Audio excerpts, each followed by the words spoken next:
Method of preparation of alkenes. Alkenes की preparation कर रहे हैं। तो चलिए, जो एल्कीन्स हैं उसे कैसे प्रिपेयर किया जाता है लेबोरेटरीज में, तो इसके अलग अलग मेथड्स हैं। सबसे पहला मेथड है एल्काइंस के थ्रू एल्कीन्स को प्रिपेयर करना। एल्काइंस के थ्रू जब एल्कीन को प्रिपेयर करते हैं तो इसमें जो कैटलिस्ट का यूज करते हैं, इसमें हम दो तरह के जो कैटलिस्ट है यूज करते हैं। सबसे पहले लिंडलार्ड और दूसरा है बिरचर, जो रिडक्शंस होती हैं। जब हम एल्काइंस के थ्रू एल्कीन को प्रिपेयर करते हैं, ये जो प्रोसेस होता है वो फास्ट होता है एल्केन से एल्कीन में ट्रांसफर करने में या फिर चेंज करने में, प्रिपेयर करने में एल्काइंस के थ्रू ज़्यादा फास्ट रिएक्शंस होती हैं। तो इसमें स्पेसिफिक कैटलिस्ट का यूज़ करते हैं। तो दो तरह के कैटलिस्ट हमने किए मैंने आपको बताए हैं। एक तो है लिंडलार्स कैटलिस्ट, दूसरा है बिर्च रिडक्शन। इनमें क्या है, सपोज कीजिए हमारे पास है ब्यूट टू आइन। ये क्या है, मिथ इथ प्रॉप ब्यूट टू आइन है। इसमें दो तरह के कैटलिस्ट हैं। सबसे पहले अगर हम ये रिएक्शन इनको रिएक्ट करवाते हैं H2PbCO3 की प्रेजेंस में, और दूसरा इसको लिंडलार्ड कैटलिस्ट बोलते हैं। ये जो अगर इनकी प्रेजेंस में होती है तो ये लिंडलार्ड कैटलिस्ट होते हैं। नेक्स्ट होते हैं सोडियम और लिक्विड अमोनिया की प्रेजेंस में जब रिएक्ट कराते हैं, इसे बिर्च रिडक्शन बोला जाता है। तो दो तरह के कैटलिस्ट के प्रेजेंस में जब रिएक्ट कराते हैं तो अलग अलग रिएक्शंस होती हैं। एक तो हमारे पास बनता है सिस ब्यूट टू इन, यहाँ पे बनेगा सिस ब्यूट टू इन, और ये है ट्रांस ब्यूट टू इन। तो अलग अलग फॉर्मेशन होती हैं, यानी कि ब्यूटाइन से हमने ब्यूटीन को जो प्रिपेयर किया है तो अलग अलग कैटलिस्ट की प्रेजेंस में, एक सिस की फॉर्म में और एक ट्रांस की फॉर्म में। नेक्स्ट जो है वो है एल्काइल हैलाइड्स और हेलो एल्कीन्स की फॉर्म से।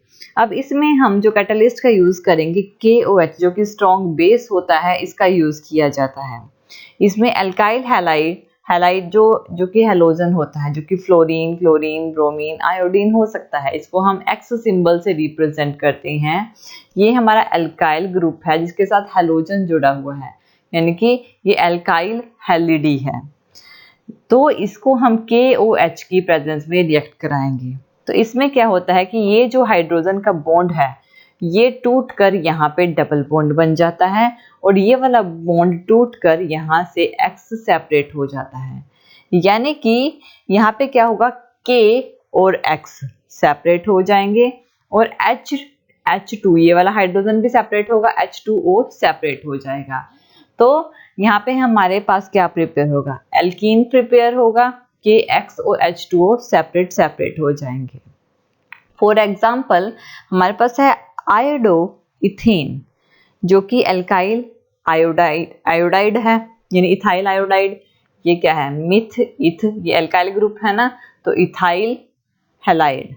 तो ये हमारे पास, या फिर आयोडो इथेन भी इसे बोला जाता है। सेम KOH की प्रेजेंस में रिएक्ट कराएंगे तो K और I तो सेपरेट हो जाएगा, इसमें से एक हाइड्रोजन निकल जाएगा, H2O सेपरेट हो जाएगा, और यहाँ पे जो हाइड्रोजन निकलेगा उसका जो बॉन्ड है यहाँ पे डबल बॉन्ड बना लेगा, CH2 डबल बॉन्ड CH2, जिससे कि प्रॉप इथीन बन जाएगा। तो ये जो रिएक्शन है 353 से 363 केल्विन टेम्परेचर के बीच में होगी। दूसरा है, नेक्स्ट जो है हमारे पास 1 ब्रोमो प्रोपेन। ये 1 नंबर पे ब्रोमीन जुड़ा हुआ है, तो 1 ब्रोमो मिथ इथ प्रोपेन। सेम K और Br यहाँ से सेपरेट होगा, यहाँ से एक बॉन्ड निकलेगा, यहाँ से निकल गया सपोज, तो H2O सेपरेट होगा और यहाँ पे डबल बॉन्ड आ गया, तो प्रोपीन बन जाएगा। इसे प्रोपाइलीन भी बोल सकते हैं। तो वो प्रोसेस जिसमें हम रिमूव करते हैं हेलोजन हैलाइड को, यानी कि एक तो हमारे पास रिमूव करना है हेलोजन, यानी कि जो भी क्लोरीन और ब्रोमीन है, और हैलाइड को, यानी एक हाइड्रोजन को हम निकाल देते हैं, जिसे HCl, यानी कि जैसे कि हमारे पास HCl है, HBr है, इनको हम निकालते हैं, यानी एक हाइड्रोजन को निकाल देते हैं और एक हेलोजन को भी निकाल देते हैं, जो कि K के साथ मिलके KX बन जाता है और H2 यहाँ से मिलके H2O सेपरेट हो जाता है।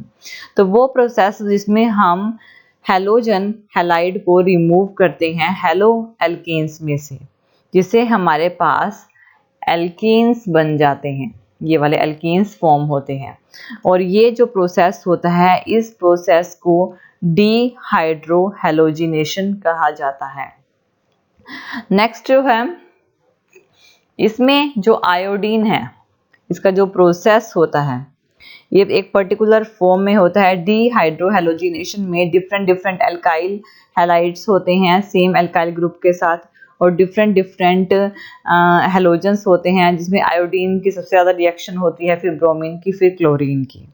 सेम टेरिटरी, फिर सेकेंडरी और फिर प्राइमरी की होती हैं। इसमें हमारे पास नेक्स्ट रूल आता है सेट्जेफ रूल। देखिए, ये जो रूल है ये डिपेंड करता है स्ट्रक्चर पे। इस रूल में क्या होता है, इस रूल के अकॉर्डिंग जब हमारे पास दो एल्कीन्स फॉर्म होते हैं, दो एल्कीन्स फॉर्म होते हैं, उनकी जो पोजीशन है वो अलग अलग होती है, यानी कि जो डीहाइड्रोहेलोजिनेशन रिएक्शन है वो अलग अलग फॉर्म होते हैं, और एक ज़्यादा स्टेबल होता है, एक कम स्टेबल होता है, यानी कि एक पर्टिकुलर परसेंटेज निकलती है। तो वो कैसे होते हैं? सपोज यहाँ पे हमारे पास एग्जांपल है 1 क्लोरोब्यूटेन, 1 नंबर पे क्लोरो मिथ इथ प्रोब्यूट ब्यूटेन, KOH की प्रेजेंस में इसे रिएक्ट कराएंगे, जिसके हमारे पास मिथ इथ प्रोब्यूट, ठीक है, ब्यूट 1 इन प्रोड्यूस होगा, ब्यूट 1 इन प्रोड्यूस होगा, KCl और H2O सेपरेट होगा। अब यही रिएक्शन है, इस रिएक्शन में हमारे पास क्या है, ये वाला, ये मिथ इथ प्रोप ब्यूट, ठीक है, 2 नंबर पे ब्रोमो जुड़ा हुआ है, 2 ब्रोमो ब्यूट इन है, इसे KOH के प्रेजेंस में रिएक्ट कराएंगे। तो सेट्जेफ रूल्स के अकॉर्डिंग KOH के प्रेजेंस में जब इन्हें रिएक्ट कराएंगे, इन्हें हीट करेंगे, तो हमारे पास दो प्रोडक्ट मिलेंगे। एक तो है ब्यूट 1 इन और ये है ब्यूट 2 इन। ये 20% होगा और ये 80% होगा, और दोनों ही ये ज़्यादा सिचुएटेड होगा, हाईली सिचुएटेड होगा, और ये लेस हाईली सिचुएटेड होगा, यानी ये ज़्यादा स्टेबल होगा जबकि ये लेस स्टेबल होगा। तो इस तरह से इसकी जो ये 80% फॉर्म हो रहा है, ये 20% फॉर्म हो रहा है। तो ये जो है सेट्जेफ रूल होता है। नेक्स्ट जो होता है हमारा थर्ड टाइप की जो रिएक्शन होती है, जिसमें हम एल्कीन्स को फॉर्म करते हैं। थर्ड प्रिपरेशन जो होती है एल्कीन्स को फॉर्म करने की, वो होती है विसिनल डाई हैलाइड्स। इसमें 1,2 डाई हैलो एल्कीन्स का यूज होगा, इसे डीहैलोजिनेशन भी कहा जाता है।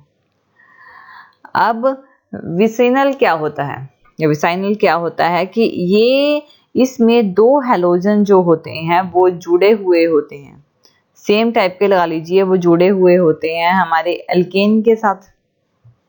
जैसे कि एग्जाम्पल CH2 जो कि ये भी Br के साथ जुड़ा हुआ है, ये भी Br के साथ जुड़ा हुआ है, तो इसका नाम क्या है?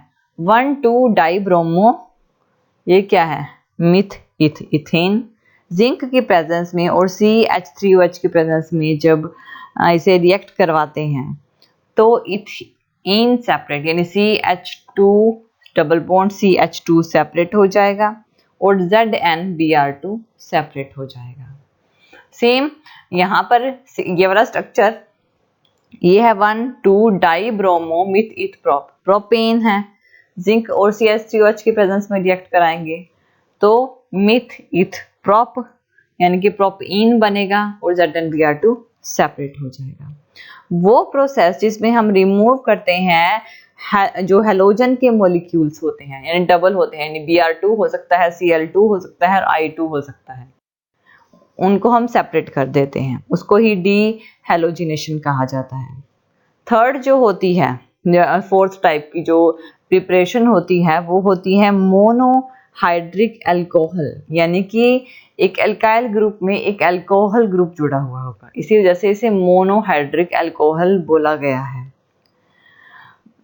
तो इस रिएक्शन में जो कंसंट्रेटेड H2SO4 और H3PO4 का यूज किया जाता है, जो कि मिनरल एसिड्स होते हैं, उन्हें हीट करते हैं 623 से 633 केल्विन टेम्परेचर पे, जिसमें हम एलिमिनेट कर देते हैं वाटर के मॉलिक्यूल्स को, और जो हमारे एल्कीन्स होते हैं उन्हें प्रिपेयर कर लेते हैं।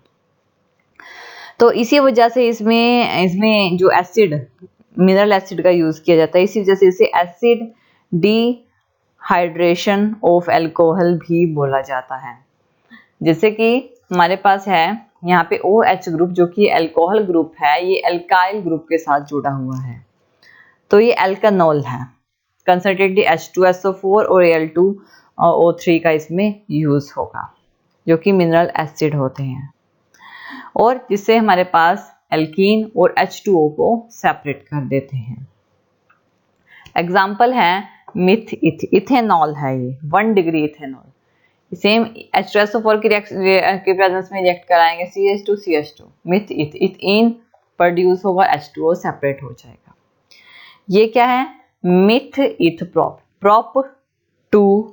ये प्रोप टू ऑल, यानी propane two all, propanol, 2 number पे OH ग्रुप जुड़ा हुआ है, तो propane two all, H2SO4 H2SO4 की प्रेजेंस में रिएक्ट कराएंगे 373 केल्विन टेम्परेचर पे, तो प्रोपीन बन जाएगा और H2O को एलिमिनेट कर देंगे। और इसी में ही जो हमने अभी रिएक्शन की थी कि जो सेट्जेफ रूल था, वही रूल इसमें भी अप्लाई होगा। ये क्या है? Meth eth prop but, butane two ol है। अगर ये रूल H2SO4 के प्रेजेंस में कराएं सेम टेम्परेचर पे, उसी रूल के अकॉर्डिंग 80% तो ब्यूट-टू-ईन प्रोड्यूस होगा और 20% ब्यूट-1-ईन प्रोड्यूस होगा। तो ये क्या है कि ये ज्यादा स्टेबल एल्कीन है, ये लेस स्टेबल है। अब इसका मैकेनिज्म है। मैकेनिज्म में जब हम कैसे करते हैं कि इसकी जो मैकेनिज्म है सिंगल स्टेप में नहीं होता, इसमें नंबर ऑफ स्टेप्स को फॉलो करना पड़ता है। जो अल्कोहल के H2O में कन्वर्ट करने के लिए अलग अलग स्टेप्स होते हैं। जैसे कि फर्स्ट स्टेप में हमारे पास है इथेनॉल, ये क्या है? Myth ethanol. जब ये H पॉजिटिव आयन के साथ प्रेजेंस में रिएक्ट करता है, तो ये जो O ग्रुप होता है ना, ये इस H को, जो कि ऑलरेडी पॉजिटिव है, अपने 2 इलेक्ट्रॉन्स दे देता है। जब इसको 2 इलेक्ट्रॉन्स देगा तो ये हाइड्रोजन इसके साथ जुड़ जाएगा, और ये जो पॉजिटिव चार्ज है ना, अब ये ऑक्सीजन पे आ जाएगा। ठीक है ना, शेयर कर लिया उन्होंने, एक तरह से देता नहीं, शेयर कर लेते हैं और जुड़ जाता है, तो पॉजिटिव चार्ज क्रिएट कर लेता है। और इसको, ये जो है, इसको हम बोलेंगे प्रोटोनेटेड एथेनॉल, प्रोटोनेटेड एथेनॉल बोलेंगे। ये जो स्टेप है बहुत फास्ट होता है, और इस रिएक्शन में कोई रेट ऑफ रिएक्शन इफेक्ट नहीं होता कि रेट ऑफ रिएक्शन क्या है, ये चीज इसमें इफेक्ट नहीं होती है। नेक्स्ट है, ये प्रोटोनेटेड एथेनॉल होता है। स्टेप 2 में क्या होता है? जो प्रोटोनेटेड एथेनॉल है, ये जो बॉन्ड है ना, ये टूट के O पे चला जाता है। जब ये टूट के जाएगा तो यहां से एक स्लो रिएक्शन होगी, और इस रिएक्शन में H2O क्या हो जाएंगे? ये H2O और एक O सेपरेट हो जाएंगे, और यहां से सेपरेट होंगे तो यहाँ पे पॉजिटिव चार्ज आ जाएगा। ये सेकंड स्टेप होता है। थर्ड स्टेप में क्या होता है कि ये जो हमारे पास रिएक्शन होती है, इसका जो एक हाइड्रोजन है, CH3 है ना, इसका एक हाइड्रोजन हमने यहाँ पे ले लिया। बात तो वही है ना। इस रिएक्शन में जो कार्बोकेशन होती है, यानी स्टेप 2 में कार्बोकेशन होती है, जिसमें लॉस होता है पोर्शन, यानी कि एक पोर्शन जो होता है वो लॉस हो जाता है, जिससे फास्ट रिएक्शन हमारे पास होगी, और ये लॉस होगा तो H पॉजिटिव सेपरेट हो जाएगा, और ये बॉन्ड जो है वो यहाँ पे आ जाएगा, यानी ये वाला बॉन्ड यहाँ पे आ जाएगा, तो डबल बॉन्ड, यानी मिथ इथीन बन जाता है और H पॉजिटिव सेपरेट हो जाता है, जिसे इथीन को प्रिपेयर किया जाता है। Thank you for watching this video. और ज़्यादा अपडेटिंग वीडियोस के लिए आप हमारे चैनल लर्न एंड ग्रो पर हमें सब्सक्राइब कर सकते हैं। Thank you.